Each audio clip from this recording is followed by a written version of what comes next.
Welcome to James Hates Everything. And tonight we're firing up the DeLorean and we're heading back to 1985 to talk about all the video games, movies, and toys we loved.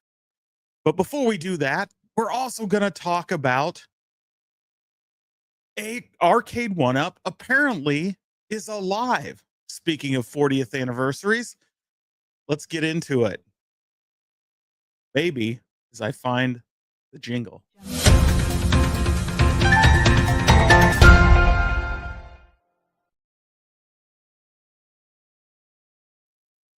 All right, guys. Thanks for joining me for another Saturday night live stream. Appreciate everybody being here. Quick shout out to B Kirby, who was first out of the gates. Zod Rider, not far behind. The Cornercade wasn't even alive in 1985. We've got Israel Gaming, and no, 1984 isn't leftovers. It's just 40 years ago was 1985, and we're talking about those 40th anniversaries.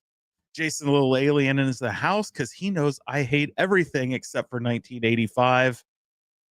My cock hurts. Wants to yeet the entire year, apparently. Brooklyn Menace is in the house. Thanks for joining. Stock Jock is asking the hard-hitting questions. Who was even alive in 1985? Our burger was. Brooklyn Menace was.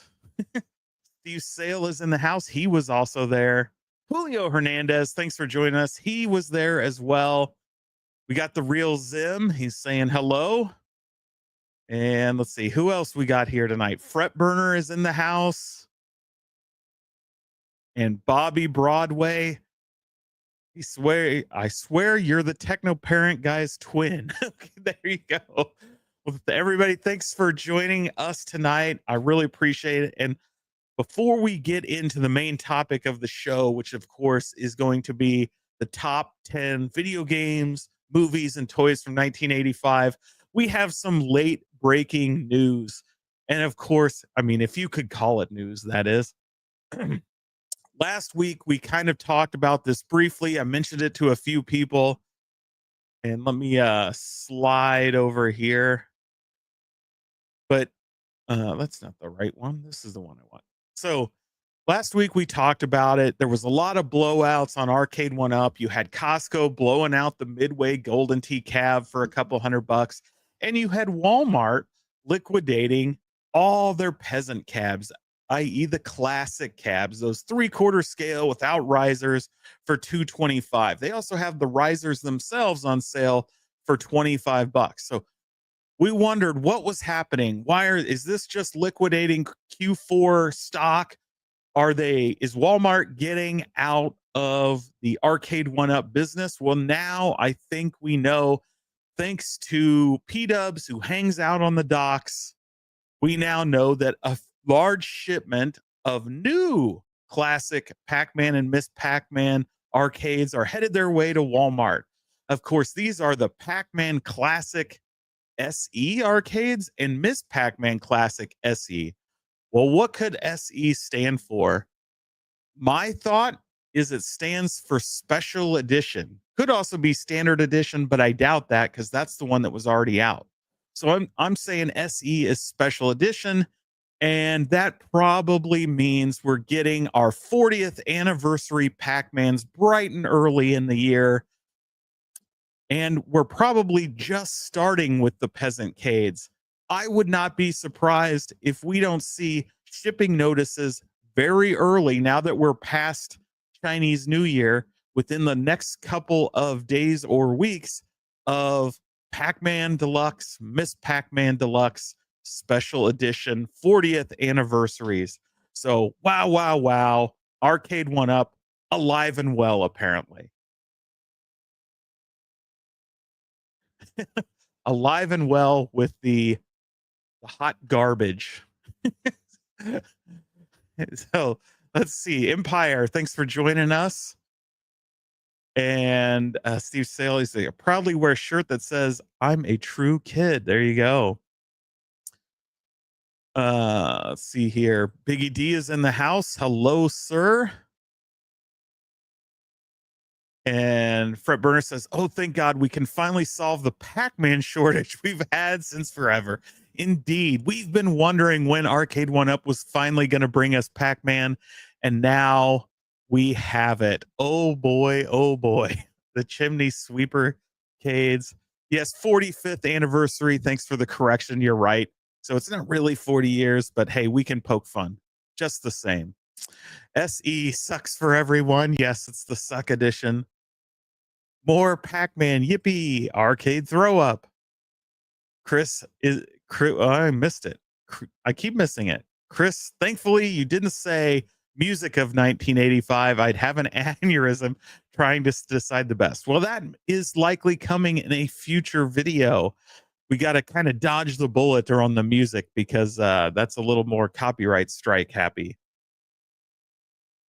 And yes, finally, more Pac-Man has come back to Walmart. Mike Hawkert says Walmart has always been clueless when it comes to Arcade One Up. They once sent 3 pallets of Outrun to a single store while no other store for 500 miles got a single one. Yes, that is Walmart. That's for sure. Yes, a Toys R Us kid, not a true kid. To me, 1984 or 1985 are the peak definitive years of the decade. I think you are probably right, Darren, and we're just going to jump right into it. And we are traveling back to good old 1985 to celebrate the 40th anniversary. And what better way to get started than jumping in to my top 10 video games of 1985. These are all games released in 1985. They can be either arcade or console, just so you know what I'm working with. These, again, aren't from any list. They are my own. They are the ones that I think really, as I look back on the year of 1985, these stand out to me for one reason or another, right? It could be the quality of the game. It could just be some sort of memory tied to the game, but these are my top 10. And so let's just get started at number 10. Oddly enough, these are indeed with the jail stripes even. So there you go. At number 10, we have Wrecking Crew for the NES. And of course, you take on the role in this game of Mario or Luigi at their second job. I mean, at this point, they'd already been plumbers, and now they're taking a side gig on the Wrecking Crew, where you basically had 100 levels on the NES, of which to smash down walls and doors and avoid enemies. And that heavy hammer kept Mario from being able to jump. So it was all about strategy. How do you move around this game? And of course, it was one of the original black box release titles for the NES in the United States. So it stands out just from that. And I'll be honest, I struggled with number 10 here. Lots of great titles could have slid into the 10 spot, but I chose Wrecking Crew for a few different reasons. But mainly, this is one I enjoyed playing. And the great thing on the NES was it came with a level editor, much like Excitebike, where you could build your own levels up to 4 in this case and play through them. Unfortunately, as you guys know, at this time, the NES had no batteries in which to save things. And so when you turned off the game, all that hard work you did building levels was gone forever. But if you were lucky enough to be a kid in Japan in 1985, you could actually save these games to the Famicom disk system, and all of your custom games you could jump back into at a later date. So that's number 10 on my list. Probably a little controversial, as I said, because there's a lot of titles that could have slid in here. But because it's a launch title, because it's Mario, I had to pick it at number 10. At number 9, we have an excellent game from Sega. Of course, we're talking about Space Harrier in the arcade. This was a rail shooter kind of 3D, but actually use sprite scaling. Pretty unique and innovative for the time. This is one that is a classic. I love to play this game. Really fun. And of course, it started an entire genre that still lives today. In fact, if you play the Power Rangers beat 'em up, the it alternates between traditional beat 'em up levels and this kind of play style with the sprite scaling coming right at you and you moving around the screen, shooting everything in sight. So for me, Space Harrier comes in at number 9 simply because it created a genre that stayed around forever. At number 8 is Gunsmoke. So this is one, honestly, it stands out to me because it's a game I rented repeatedly on the NES version. Of course, the arcade version was much better. You had the free movement. This is one I love to play. It was one of those shooters that drew on both westerns and was very similar to Commando at the time. You could grab the dual guns and be shooting left and right up at angles. Just a ton of fun. This is one that I just had a blast playing. And so for me, it comes in at number 8. And who doesn't remember Indiana Jones and the Temple of Doom? This was an interesting one. The game was okay. I won't say it's like the greatest game of all time, but such a classic IP to be released at the time. It was one as a kid I always shoveled quarters in. Whenever I saw it, I wanted to play Indiana Jones and the Temple of Doom. Surprisingly, the cab art on this was pretty crappy. Most of the ones you'll see, the one in this picture has the Atari side art, but most of the ones you'll see just had solid black paint or art, lack of art on the side. All you really ever got with this was the marquee and the control panel art. But man, the game is nostalgic with the, of course, the coal cars or mining cars and all that. Indiana Jones and the Temple of Doom for me is number 7. All right, we're back to Sega, and who doesn't love Hang On? Of course, motorcycle game, similar to the pole position style of racing, similar to Outrun. Hang On really was it. And when Super Hang On came out a year or two later, and you got to sit on the motorcycle, such a fun game. And so Hang On is stands up there to me as one of the greats in driving games. Again, started a genre that's still around today. This is one I wish we'd have gotten in some sort of home arcade edition with that control, that unique control. Hey, Kami, thanks for stopping by. Hang On is one I just love playing. As a kid, every time I saw this, I had to play Hang On. And I think that's just the kids in us, right? Who doesn't have their own kids now, or if in some cases their grandkids, that when they see one of these motorcycle games, they immediately gravitate towards it. They want to climb on that cycle, grab the handlebars, and just take off. These are so amazing. I love these. And then as we hit number 5, we're halfway through the list. And of course, we have another shooter.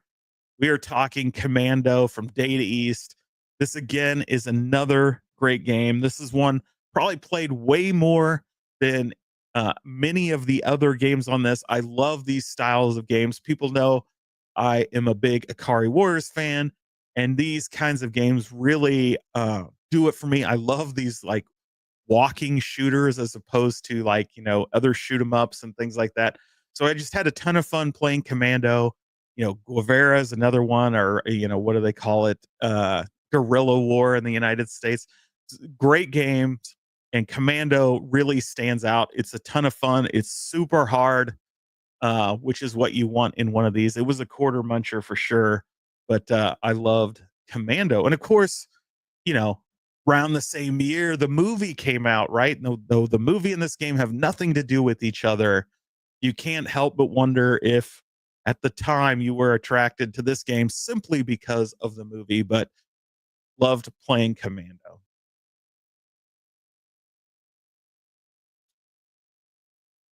Jason says, I waited 3 blocks to a local cigar magazine show that had a back room that had 8 arcade games in it, sort of hidden, non-advertised. Love playing Commando, Gauntlet, and more. And like the perfect setup, Gauntlet 4 player, right? What a classic game. I can remember riding my bike across town to go to the closest arcade just so we could play Commando with my friends, and loved, Valkyrie needs food, Warrior needs food. Like, loved Galaga, loved trying to find your way through all the maps, finding all the hidden shortcuts, trying to get through that. What was it, the second or third level where you had to really fight to move through to the next teleport spot. Loved Gauntlet, so fun. And P Dubs is mad that we're cutting into VR time. Well, there'll always be time for VR. Uh, Brooklyn's friend has this cab in his home. This is one I would love to have. Love this one.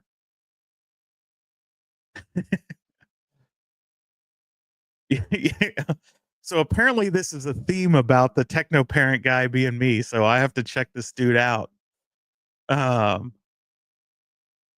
Fret also says Gauntlet was a favorite.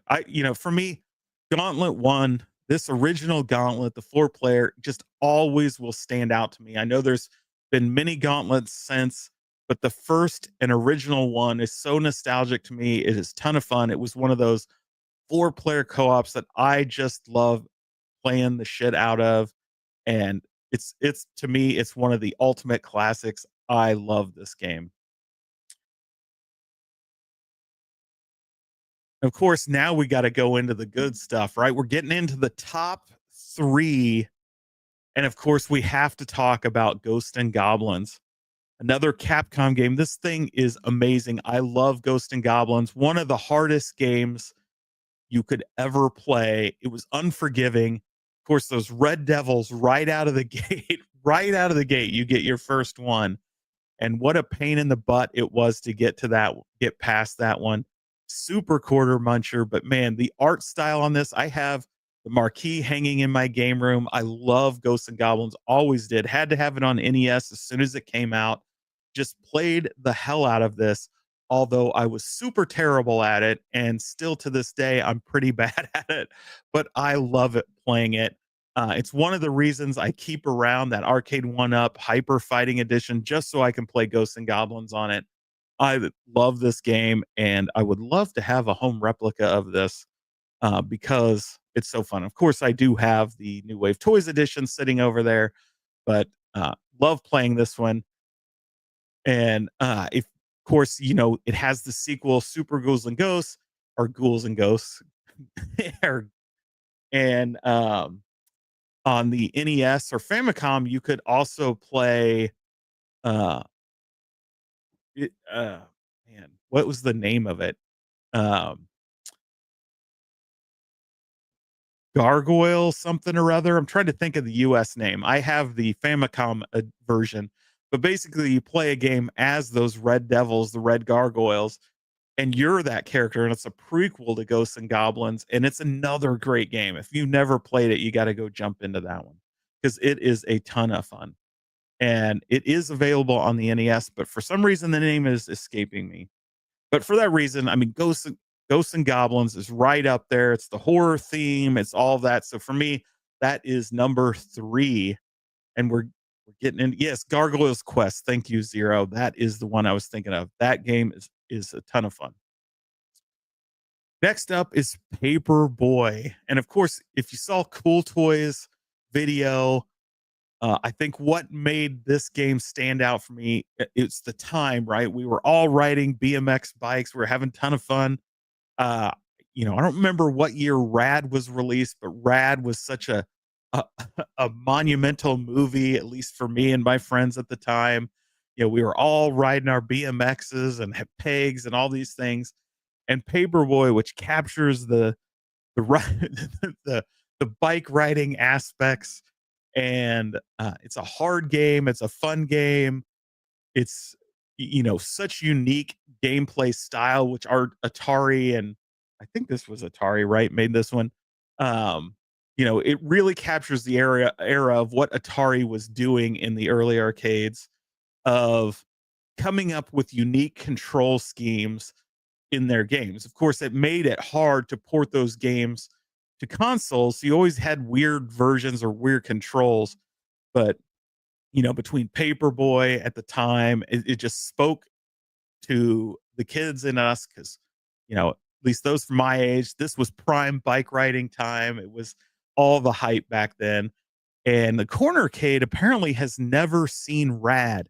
So, Danny, you owe it to yourself. I believe it is on YouTube. It is currently having a revival. I've seen it in a few places. So, check out, just Google, find Rad, go watch it. It is a great movie. And it captures the heart of that mid 80s time frame. All right, you ready for number one? You can probably guess number one in the video games released in 1985. We're going back to consoles. And of course, Super Mario Brothers, the game that saved video gaming in the United States. This is the one that put a mark and changed gaming forever. It changed our lives forever. It set the standard for what games should be. Mario is now the number one most recognized character in the world, more recognized than Mickey Mouse. Mario set the standard, and it was this game, Super Mario Brothers, that did it.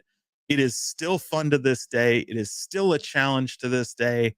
And I don't think there's probably any other game released in the 80s that is as iconic and set as much of its imprint on American culture and than Super Mario Brothers. And so for this, I don't know how you don't have Super Mario Brothers as the number one game of 1985 because nothing else even came close. He says, Darren says, do you know the story about Joe Quesada and the NES? I do not, Darren. That would be very interesting. I'd love to hear that one.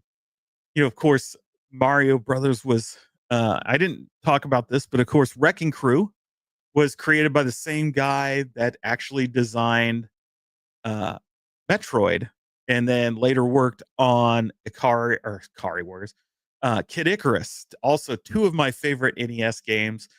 He's still working for Nintendo.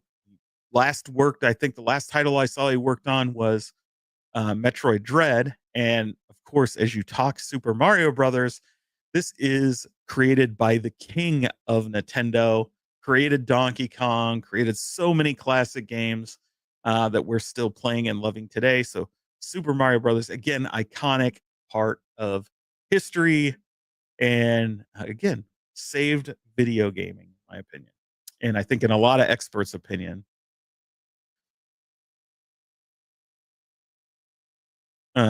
Zero's seriously considering a Zabo's Super Mario FU after seeing Glenn's show last night. Yeah, I have the Versus Super Mario marquee as well sitting over there. Again, Mario Brothers is awesome. Appreciate the feedback, PD7. And thanks for joining us after your gaming stream. B. Kirby says, love Super Mario Brothers for Christmas. 85, my parents got us the Nintendo Deluxe set with Gyromite, Duck Hunt, and Super Mario Brothers. What a great set. I unfortunately did not get that set. When I got my NES, it came with Super Mario Brothers and just the Nintendo, not even the one with the light gun. So I actually never owned the light gun growing up, but I did have a bunch of friends. And we're going to get filled in here on Darren Kane says Joe Q worked at the floor at FAO Schwartz in New York circa 1984 and demoed the NES at home and recommended the store carry it, which led to the US adoption of the console or something like that. Very cool. Yep. Bobby got the power ped set with the light gun. Very cool. And so let's transition from video games to movies, VHS tapes, movie theaters, popcorn. Nothing, nothing brings me back than movies and TV to that time period. And so to now, we're going to review my top 10 movies for 1985. And I'll be really interested to see what you guys think, what your guys' list is, because there's probably some in here you're like, what the hell is that doing on your list? Other ones, I'm sure we're going to debate which ones are the best. So let's jump right in to number 10, and that is House. You guys remember House? This was like this comedic horror movie. I loved this film. Like as a kid, I watched it over and over and over. I think I had this on repeat like crazy. It is cheesy. It is ridiculous. It is freaking awesome. So if you've not seen House, I don't know where you were in 1985, but man, you owe it to yourself to go back, find House, and watch it. So good. Such a great movie. I loved this one. Uh, so unique. I don't think there's really been one like it since. Um, just I loved House. It was cheesy. It was fun. It was awesome. Um, so House one from my dad's beta movies. Nice. Oh yeah, Jason's list. He's jumping all over a lot of good ones. Back to the Future, Breakfast Club, Goonies, Beverly Hills Cop, Pee Wee's Big Adventure, Weird Science. Yeah, 1985 is an amazing list of movies. So we're moving to number 9, Explorers. Another one that may not make it on most people's lists, but I really dug this one. Of course, has an amazing cast: River Phoenix, Ethan Hawke. I don't remember who the other guy is. Um, Building this spaceship out of an old amusement park ride, some trash cans, TVs, and traveling the galaxy. It had everything you love about 80s movies with puppets and muppety things. And it's so good. If you guys have never seen this movie, um, you need to see it. I mean, this is one of those ones that kind of, you know, it's weird. People I think that seen it love it, but a lot of people have just never saw it because it was like in this weird niche, didn't get a lot of popularity, I don't think. And it was definitely a kids movie, so you don't see a lot about it. But this one is awesome and tells a great story, and it's a ton of fun. So check out The Explorers. At number 8 is Just One of the Guys. This is another one. This one's been remade a few times under different titles. This is a classic comedy that as a kid, again, I watched this thing all the time. The premise is she wants to play football or whatever. She wants to get into this elite school. So she pretends to be a guy so that she can get into school.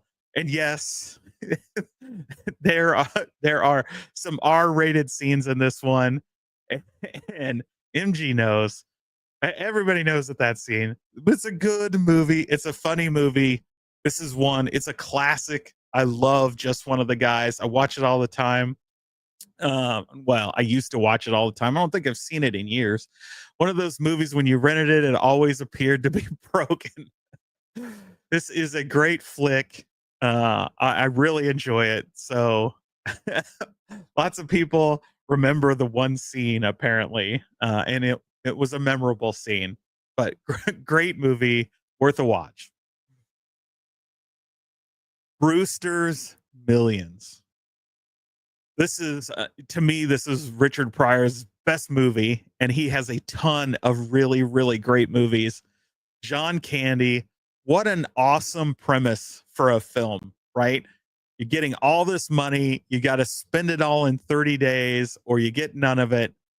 And it goes from all the comedic stuff. It has the villains trying to stop you and no matter what he does throughout the movie, every time he spends money, he just ends up with more money, making it difficult to complete this 30-day challenge. It has politics, it has romance, it has comedy, it has sports, it has all kinds of stuff. There's all kinds of stuff to love in this movie. Of course, two comedic icons.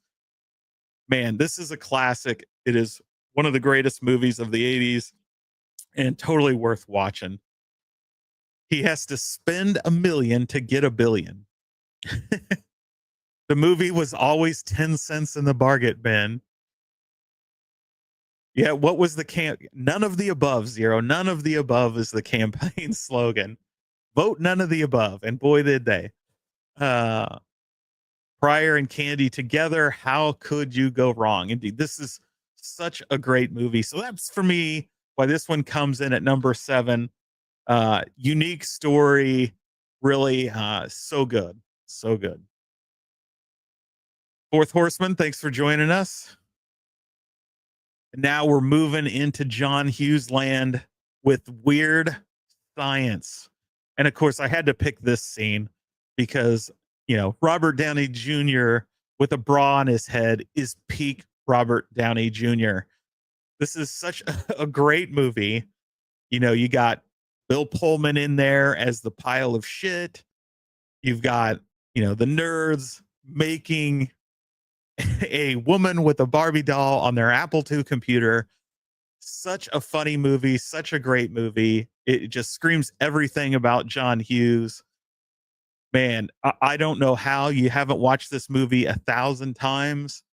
If you don't own this movie, I don't know what you've been doing with your life, because this is a great one. And yeah, for a lot of people, this is further down the list. But I have some that I think edge this one out. Again, a great movie. These are all movies that I could watch a million times, and all are so good. And there are many in 1985 that got left off this list that are still very, very good. Yeah, look at this list from Chris: Mad Max, Beyond Thunderdome, Spies Like Us, European Vacation, Breakfast Club, Fletch, Back to the Future, Crush, Groove, Ghoulies, Nightmare on Elm Street, Weird Science, Rambo. There is just a ton. I need to do a list of top Skinamax movies, definitely. And yes, she was very attractive. Kelly LeBrock, indeed. Was married to Steven Seagal, and yes, she was. Elm Street 2. Actually, Elm Street 1 was 1985.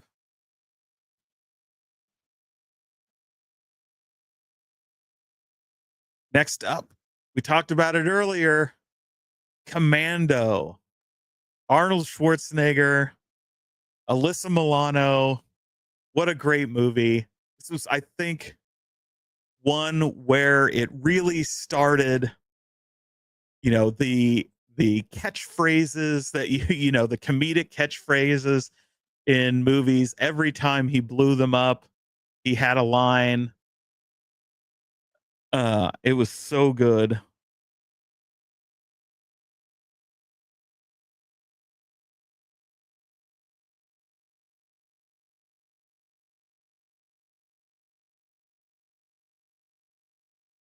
And well, crap.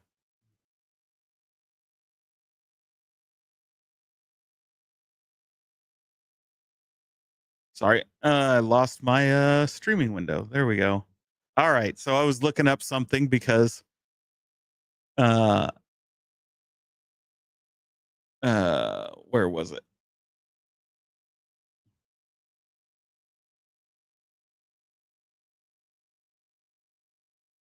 Empire Records set the record straight. Elm Street was November 16th, 1984.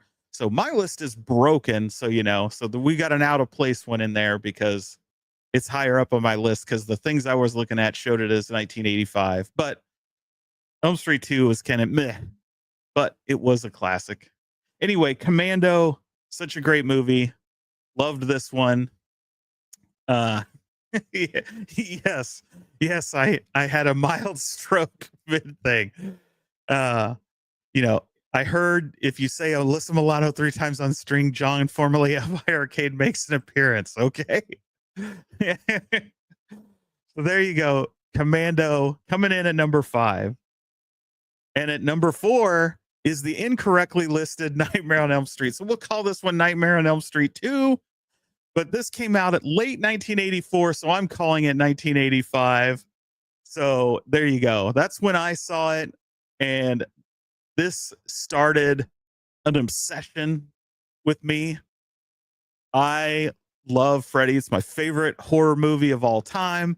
You guys have seen some of my room tours. I have tons of Freddy memorabilia back from when I was a kid. I kept it all. I have all the new stuff. It is one of my favorites. I love Nightmare on Elm Street. I have all the NECA toys except for the Mego doll versions. Uh, I can't get enough Freddy. So good. Again, speaking of Commando and those punchlines, again, Freddy, as we got into Nightmare on Elm Street 3 and beyond, Freddy adopted all those punchlines and became so good. And Bobby Broadway, I also have the pull string Freddy. I've showed that a couple times on stream. Love that one. I still have the box for mine, but it is open because I believe I'm playing with toys. Yeah, I love Nightmare on Elm Street. And of course, my pull string Freddy was from when I was a kid, is my original. So I bought it when it came out. It was quickly controversial because parents didn't like toys of killers.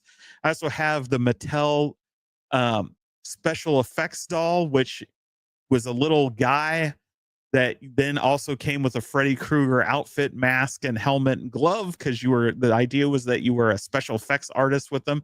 That was also very controversial, and so parents, of course, freaked out like they did and killed that toy line, but it was a ton of fun. Empire had the original glove. So this is my out of order 1985 top 4 movie, Nightmare on Elm Street. Number 3, we're getting into the good stuff, the really good stuff. The Goonies. One-Eyed Willie, Chunk, Hey You Guys, like everything about Goonies is excellent. It is one of the greatest movies I think ever made, certainly kid buddy movie. It is so good. So good. It is a great film. So much about it, from the story to the suspense to the comedy aspects. It's got a political message in it. It's just great storytelling all through the whole thing. I don't know. I really wish they'd have done the Goonies sequel earlier. I know they're working on one now, which isn't really going to work because the kids are now like grandpa age. You can't really do a story about their kids being on an adventure. It has to be like their grandkids or something. I don't know how that's going to work, but man, yeah, unfortunately, Zero, that's already in the works. Yes, Cocoon definitely at number 1. But yeah, loved the Goonies. Man, so amazing, so good. I don't know. I can't say enough. I'm talking in circles because I just love this film. Of course, Richard Donner, and just a great cast. All these guys, were so good in that movie. Yeah.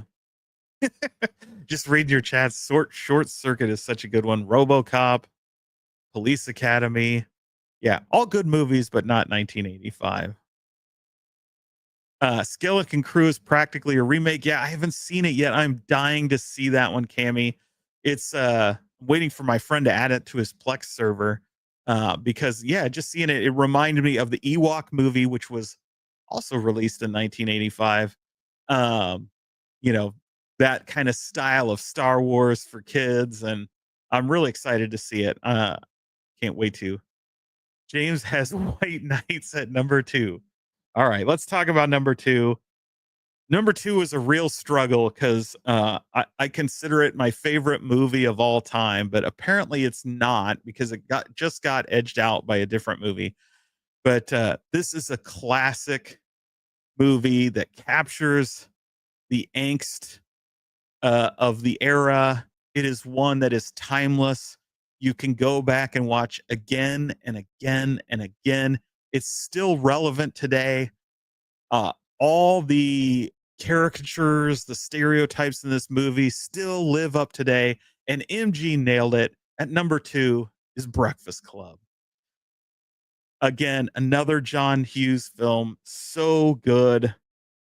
Uh, yeah, I mean, you just can't say enough about this from the huge cast, uh, Brat Pack, all these guys and gals that went on to be in so many movies together, telling great stories.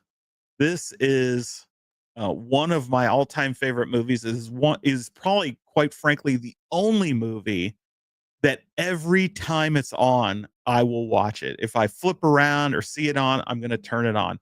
I I personally, if people who know me real well know I can't watch movies multiple times. Like once I've seen it, the thrill is gone. When I know what's going to happen, it's really hard for me to watch a movie a second time. It just bores me. But I love watching movies, and Breakfast Club is one of the very few that I can continually watch over and over and over and just love. Yeah, Ali Sheedy, guys are talking about Ali Sheedy. War Games, um, St. Elmo's Fire. There's a ton of good movies from that era that she's in. Uh, so good. Uh, oh, you got to interview her for college radio. That's really cool. How did Ghostbusters not make this list? Well, Danny, it's probably the year in which Ghostbusters was released, which is why it didn't make the list. Anthony Michael Hall makes it appearance in 2 of the top 10. Yeah, I mean, yeah, how can they not? Like that all those John Hughes, like I could have filled this list up with John Hughes movies if it was spread out over a couple of years. But this whole, Breakfast Club just is it. It is so good. B. Kirby loves the Breakfast Club. All right. Number 1, you guys can probably guess it. It isn't hard to do. It's the most iconic movie of 1985.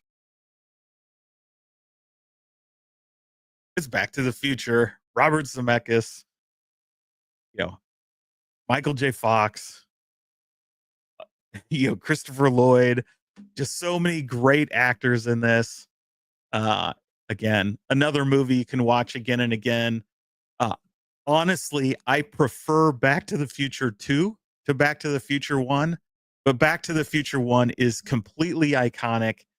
Uh, you just got to recognize that Back to the Future was easily the best movie of 1985. It had everything from the music, the story, the cast. It it represents 1985 in so many ways, and it's such a bridge, right? It's about him traveling to 1955 to the era of his father, and here we are in 2025 looking back 40 years at 1985 and to the time when we were kids. And it is just the perfect number one for this kind of a list. And in general, it's just such an iconic movie. And it's one that Zemeckis swears they will never do a sequel of or never do a reboot of, and they shouldn't, because the Back to the Future trilogy is about as perfect as you can get in a trilogy.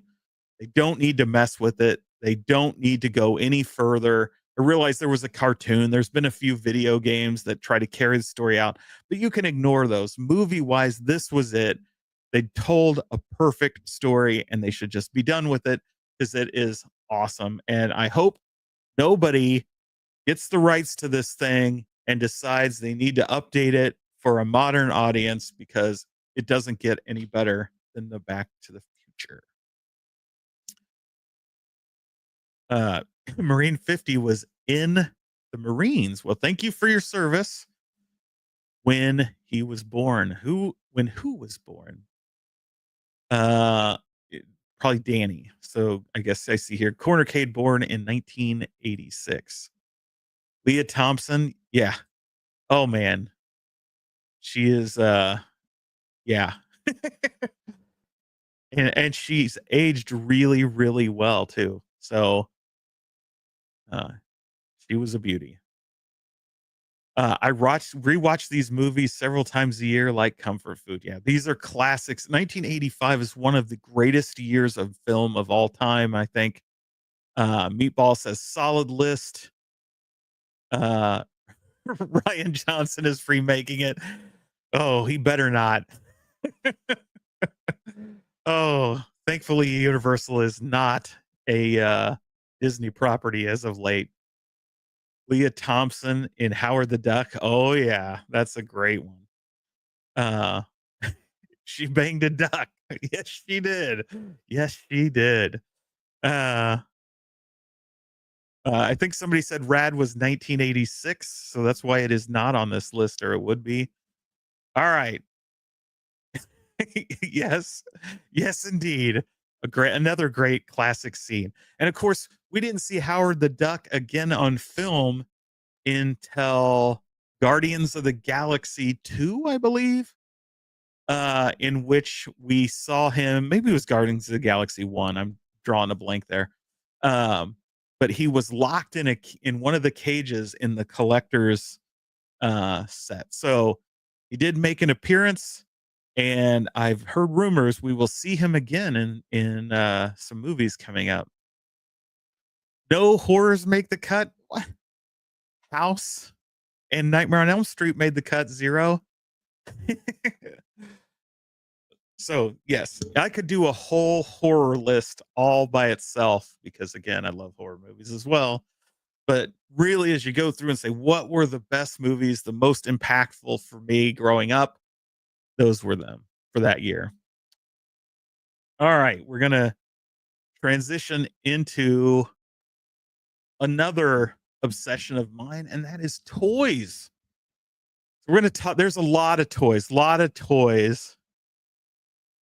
James hate the English. Uh, did I miss any English films of 1985? If I did, I apologize, MG. But we are moving into toys again. Again, 40 years ago, right? These toys. What's great is all these toys uh, are coming back again. They're out there again now for us to buy again, or for our kids or grandkids to buy. And um, these are the ones that stand out to me. There's a lot of great toys released in '85, a ton. And so when putting this list together, I put the ones that had impact on me directly or um, really are considered holy grails of the era for a variety of reasons. So let's just get right into the top 10 toys of, of 1985. And at number one is Thunder Punch He Man. This is one of two He-Mans that'll make, or not He-Mans, but Masters of the Universe figures that'll make the list. Thunder Punch He-Man, of course, is pretty iconic. He had that cap action where you put the caps inside and you gave him a twist. And as he fired or as he swung around, that cap would fire off. It'd smoke out the back of him. Thunder Punch He-Man is a classic toy that represents, I think, our childhood with caps and guns and all these things, action figures of the era, all melded together in one. Um, and no list of 1985 could be complete without some He-Man figure in it. So at number 10 is Thunder Punch He-Man. And yes, Zero says, I can smell the cap smoke.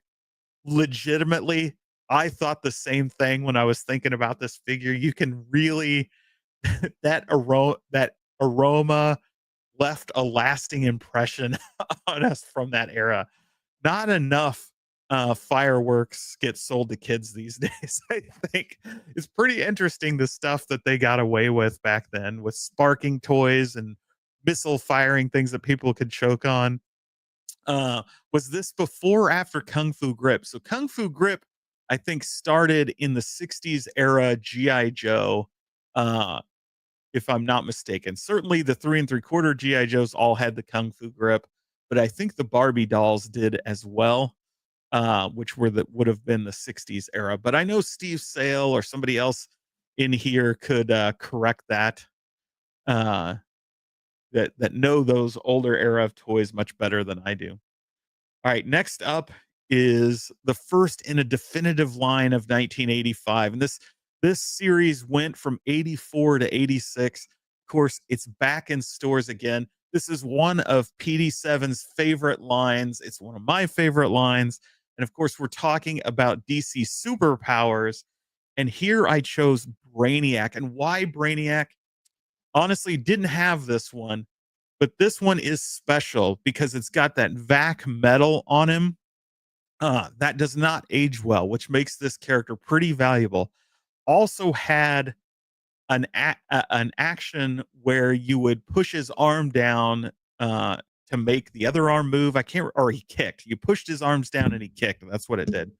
And unfortunately, because it was made of this kind of vac metal stuff, the arm broke off all the time. So to find one of these that has the vac metal in good condition and has his arm still attached is virtually impossible. You will pay a pretty penny for it. So for that reason, Brainiac from the Superpowers makes my number 9. Oh, Bobby. Bustles are one of my favorite toys of all time. I kept a massive collection for years, and I actually sold it to rebuild some of my video game collection. But I love Muscles. And they'd have probably made this list, but there's so many other good things too. All right, next up, we're going back to Masters of the Universe to talk about Moss Man. This is just an interesting figure to me. Again, another Masters of the Universe toy. But here you had a figure, I think, for the first time that was flocked. So you got this fuzzy, hairy He-Man figure that was just really interesting. Of course, they smell good too. Um, just a really stand out figure. And again, one that doesn't age well. You can still, it's not like these are hard to get. They're pretty common, but the the fur or grass on him did not age well. It falls off pretty easy. So Moss Man makes my list at number 8. Again, a great one. MG used to rub himself up and down on his flocked back. That's hilarious. I smelled the scratch and sniff root beer. Bringing back B. Kirby's nostalgia. Yeah, so Moss Man is another great figure. So that's why he made the list. And now we're going to transition into some of the most rare Star Wars toys that were ever made. Uh, this was a brief period. You can imagine how popular Star Wars was and still is. And they cranked these toys out by the millions. And, so Star Wars toys, for the most part, while some can be very valuable, are not really all that rare. There are lots and lots out there. And there is a one particular line which is more rare than all the rest and is sought after by collectors. And that is the 1985 Power of the Force line. And our first one from that series is Anakin Skywalker. And what makes these even more rare and more difficult to find is the collector coin that was included with these. So real collectors, at least loose collectors, want the coins and the figures. The coins themselves are worth far more than the toys, and it is very hard to find some of those coins. They are in the thousands of dollars. But Anakin is special to me because it's one I actually was able to get when I was in high school. I found it at an antique store for a very reasonable price. It was one I actually had, um, and it's a character that was erased from Star Wars lore when George Lucas went back in and redid the movies in their special editions, and uh, ultimately replaced this actor during the prequel stuff with what's his ass? I'm drawing a blank on his name. God, what's his name? Chris something? Whatever the hell his name was. ruined Anakin by making him Anakin, and so this is one that stands out because this actor didn't get his due for very long. And this is one of the few toys that actually features his likeness and again is an iconic toy. But of course, if you guys don't know, if you've been living under a rock, Anakin is Darth Vader. Next up is superpowers, and this is a gem in the superpowers line. And that, of course, is Shazam. This is, I think, the hardest one to come by. Very expensive. And so for me, that's why he's in at number 6. These are last superpowers, and it is a great one. It's one I wish I had. It's one I wish McFarlane would re-release. Get out to this. Shazam was super duper rare. Um, and so that is why he's on this list, is just of how rare he is. Uh, Jason says his favorite was the snow speeder and the Falcon. Yeah, I loved the snow speeder. I think that was at the time the best Star Wars vehicle. It was so cool. Next to the AT-AT, of course, the AT-AT is the greatest like Star Wars quote unquote vehicle. The snow speeder was the greatest like ship vehicle. Loved it. And of course, the Millennium Falcon. Who doesn't love that? Bobby says, I rarely went to KB and Bannister, but they had the most action figures. Yeah, Bannister Mall. Did you ever go to 1 Million Comics? A friend of mine owned that. That was a blast. Bannister Mall. What a flashback you just gave me. Uh, the first and only Shazam I ever had was the Mego. Nice. Yeah, I love Shazam. Always liked Shazam. I used to have a poster on my wall as a kid that I think my dad got me that was of a classic cover where it had Superman flying up and Shazam flying down, and they're in front of a mountain, and it was all like they're fighting kind of a thing. Super iconic cover. It was a great comic cover. And so for that reason, Shazam's always stood out to me because I'm a huge Superman fan. And him being this kid, Billy Bathgate, that can just change into a Superman like character was kind of a cool concept. The character itself is just so, but it's always imprinted on me from having that poster. Uh, I was just contacted by EB Games to pay for and pick up my vintage collection Ghost, the largest Star Wars ship they've ever made. Oh yeah, that thing is huge. Can't believe you picked one up. Like some of these vehicles now, especially from HasLabs, are getting so big. I don't know where you would even put those things. But we're going to move into the halfway point of this list. We're going to go back to Star Wars. And again, the Power of the Force line. We're talking Han Solo and Carbonite. This is another one I actually managed to get around high school time. Um, Obviously 10 years basically after this figure was was released. Iconic, very hard to get, so cool. Had the plastic carbonite that you could put Han Solo in. Most of the carbonites we got were from um the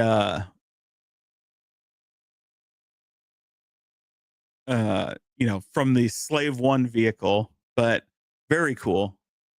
And I just saw I get distracted easily.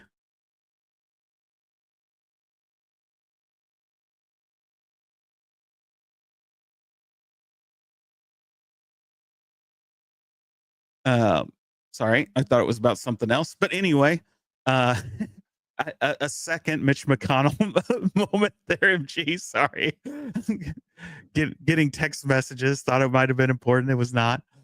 Do Rambo style Bowie knives and throwing stars count as toys? Absolutely, they do. We had a shop that would sell those to kids of all ages. Oh my.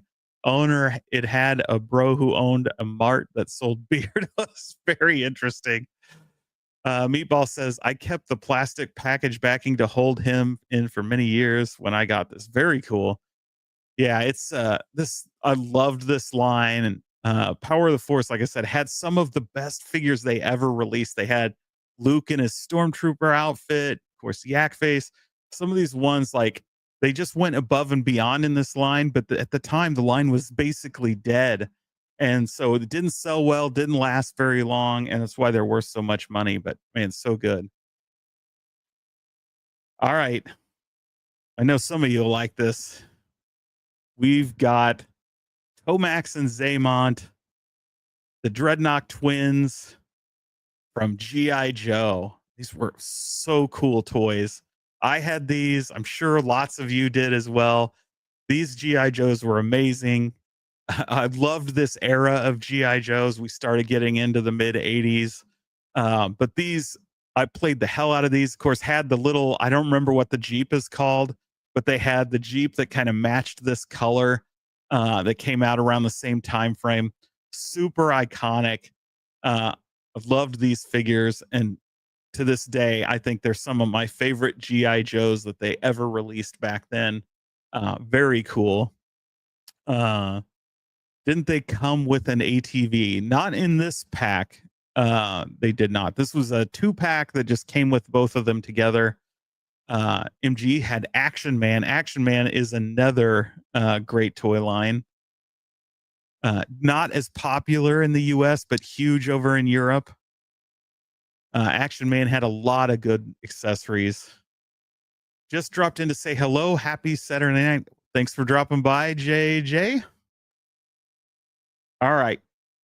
Now, this one is near and dear to my heart as we're coming in on number 3, the top 3, the final 3 of the night.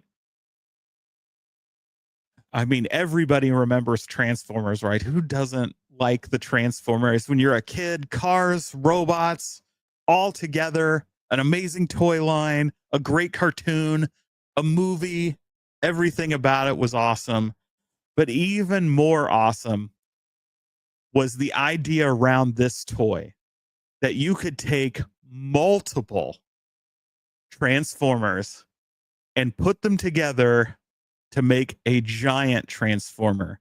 And of course, we are talking about, and if you've seen it, it's hiding over my shoulders, the Constructicons, the Devastator. Voltron would have been great, but this Transformer for me was the Transformer of all Transformers.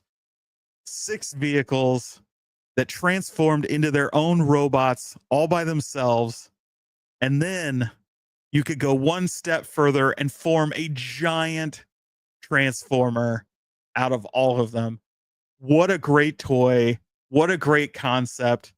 It is the one and only Transformer I still own to this day. Of course, sitting right here in the box because it's actually a Chinese bootleg because the real one in the box is very expensive.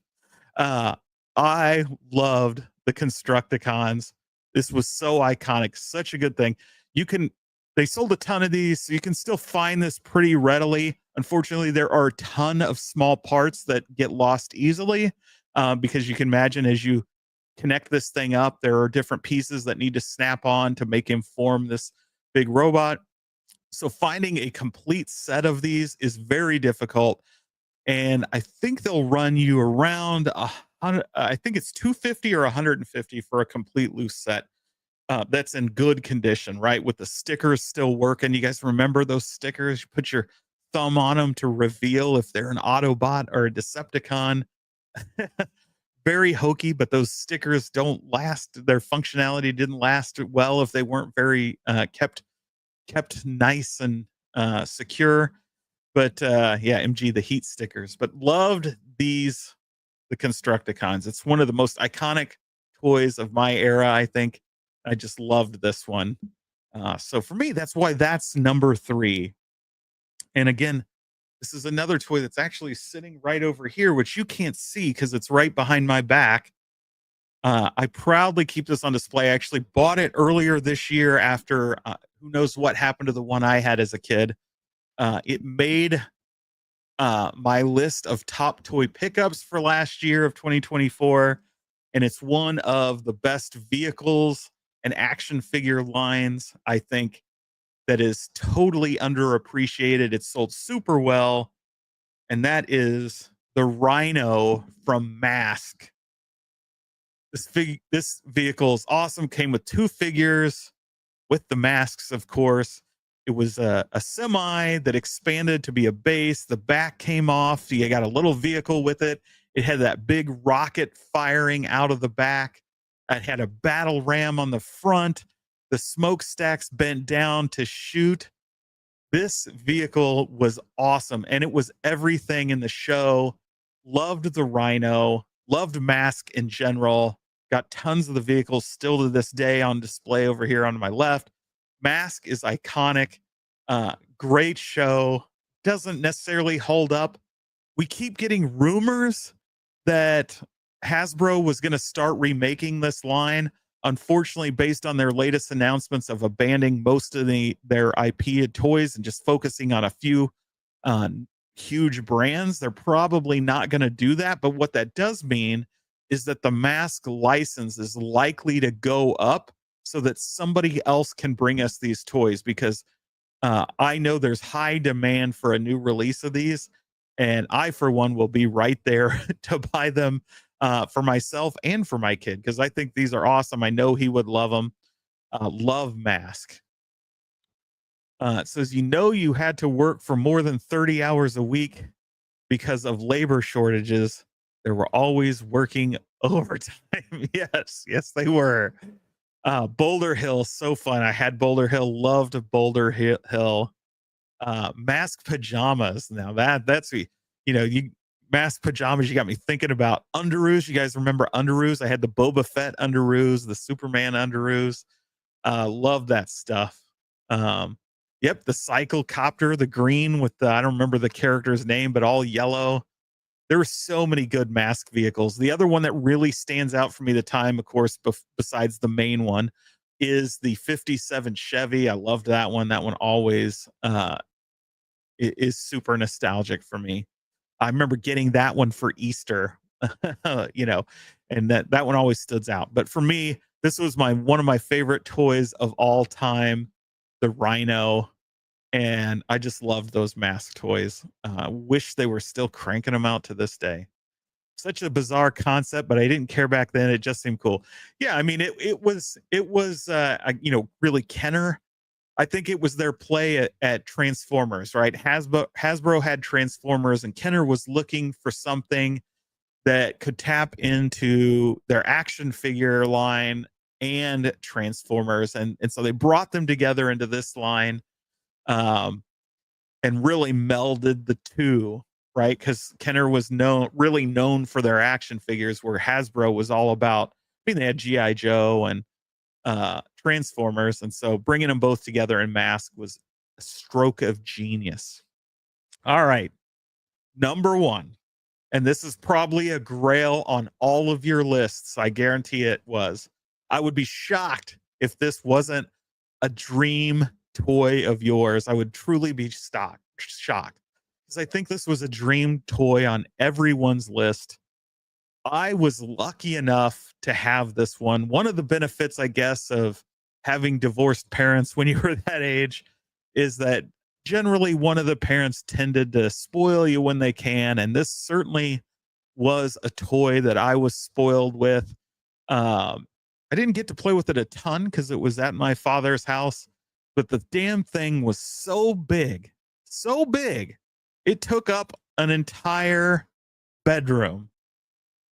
Giant toy, and I saw some people getting it already. We are talking about the USS Flag. This thing is awesome. It is one of the greatest toys ever made. So huge, right? I think it was 7 feet all together. Big enough to carry all those vehicles. It had the elevator lift. It had, 3 levels. It, every figure you could imagine. It had big guns on the front. It had big anchors. It had all these accessories that came with it. The thing was just made for play. Hours and hours and hours of play. This thing is awesome. And I wish I still had mine. I know I kept it, but when my dad passed away, I couldn't find it in his house. But I know it was there, so I don't know what happened to it. But the Flag was always this out of reach toy because of his giant size. There's a few toys of that era that they'll never really do again. I mean, you could get Hasbro Labs might do some of these, but you'll never see these in toy stores like you did. It's this Eternia. Of course, Mattel did remake Eternia. Eternia is another one of these just ginormous play sets that you need an entire room basically to have these things set up. And the flag is giant. Now, having said that, there's a really cool YouTube video out there. I definitely recommend checking out, because if you're a fan of the flag, you're a fan of G.I. Joe. This guy 3D printed a 2-scale classified edition of the USS Flag. So if you think about that, it's basically twice this size. It's nearly 14 feet long. And it's amazing detail this guy went through, and it's all 3D printed. It has all the same stuff. Some of it he made better, improved with textures and everything. It's giant. So if you get a chance, if you're actually interested in the USS Flag, go look for that YouTube video. I think it only came out not too long ago, a couple months ago, I think. Definitely check it out. Give the guy a view. If I knew what it was off the top of my head, I'd drop it in chat. It's really amazing. If you like this vehicle, check that out.